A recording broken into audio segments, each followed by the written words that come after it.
loose. Maybe you can help us out here in terms of trying to understand the value of the sector and the value of cultural activity. Yes, so when we're talking about economic impact, it is important to understand why we're doing it and if it's a good measure for every sector.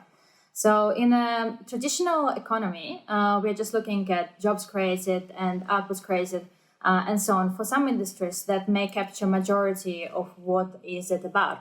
But for other sectors, it is important to understand what is the overall role and purpose of it and look at the social impacts of that.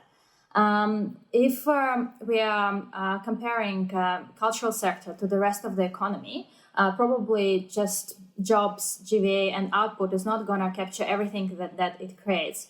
The purpose of the cultural sector is not just that.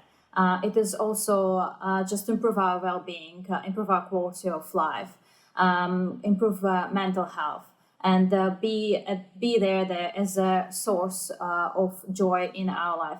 And it is important to consider these values when we're talking about the overall impact of the sector and how important it is to us.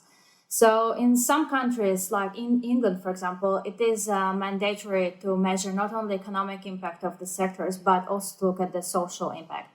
And that creates a more level field for every economic player to show their role and their importance.